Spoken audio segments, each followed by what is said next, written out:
Motors, l'invité.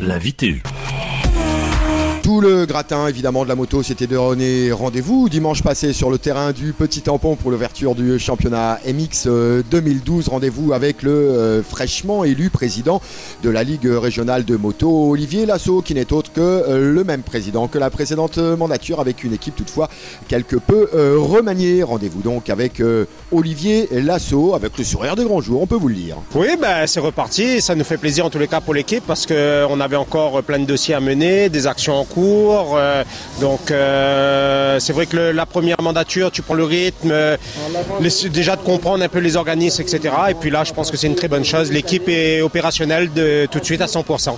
Bon, ouverture du championnat MX, c'est la grosse discipline de la Ligue moto quand même. On compte beaucoup de licenciés sur chaque ligne de départ. Oui, le tout-terrain à La Réunion, c'est ce qui se marche bien, parce qu'on n'a pas de structure vitesse. Je pense que si on aurait une belle structure vitesse, ça serait peut-être un peu différent. Donc il faut prendre soin du tout-terrain. Du motocross, c'est la discipline élite. L'ouverture du championnat aujourd'hui, donc on est très satisfait. Je vois qu'il y a une belle fréquentation, que le niveau élite est présent, et qu'à première vue, les 3 manches, donc uniquement réservées au R1 élite, font recette, et on est content de voir qu'on a encore une 3e manche. Les pilotes l'attendent avec impatience, donc c'est preuve qu'à première vue, on est parti dans le bon sens. On supprime le terrain de la possession faute d'homologation. Par contre, moi, du côté de Brapanon en MX, ça fait du bien, un peu de changement quand même. Oui, bien sûr, on n'a pas supprimé la possession, mais il y a des problèmes d'homologation. On espère que la municipalité va se ressaisir rapidement pour réinvestir et re-homologuer tout ça. Tu y crois honnêtement pour cette année? Oui. Je suis confiant pour Ravine, ça devrait pouvoir ressortir.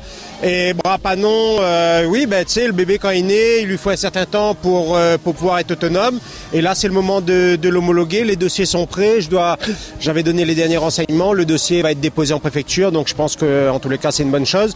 Et le motoclub de Brapanon envisage en tous les cas de grandes choses pour son terrain, donc c'est une bonne chose. Bon, cette fois-ci, côté piste, côté course, on a les petits jeunes, par exemple, Mehdi sur la première course.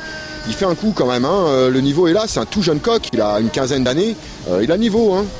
Oui, il a passé une très bonne intersaison, il a vraiment progressé. Il a pris de la caisse aussi.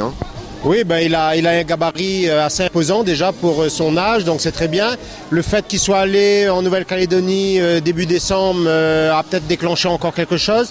Il a bien progressé, il a bien travaillé pendant l'intersaison, et aujourd'hui on est quand même très satisfait de son niveau. Il roule dans les 5-6 devant en élite. Pour une première saison élite, il sort de l'espoir. Non, c'est très bien. Je vois même Dylan est un petit peu en retrait par rapport à Mehdi, donc c'est preuve que Mehdi Sinakouti a fait vraiment de gros efforts en intersaison. Bon, qu'est-ce qu'on peut souhaiter à la moto pour cette année 2012 ? Une très bonne convivialité, une entente dans les dirigeants, qu'on ne perde pas de vue notre fil directeur qui est d'abord le loisir sportif, c'est sûr, mais c'est d'abord une passion. Donc je souhaite que l'ensemble des dirigeants ne perdent pas le fil directeur de notre passion et de notre loisir, et qu'on avance dans le bon sens. Lorsque tu as été élu, on en avait parlé le soir même, tu me parlais d'une école de moto à mettre sur place et d'une communication accrue en direction des clubs. C'est une vraie volonté ça, ou c'est un effet d'annonce? Non, c'est une vraie volonté. Le club, il est prêt, il est dans les cartons. Je pense qu'on attend vraiment les derniers détails pour pouvoir l'annoncer au grand public. Le trésorier était à la fédération cette semaine, donc on a réglé les derniers détails. Et il y a pour fin avril, c'est déjà calé au niveau du comité directeur, une rencontre, une table ronde avec l'ensemble des clubs pour mettre un petit peu tous les problèmes à plat, essayer de prendre des idées qui seraient intéressantes pour faire évoluer la moto. Donc ça avance dans le bon sens.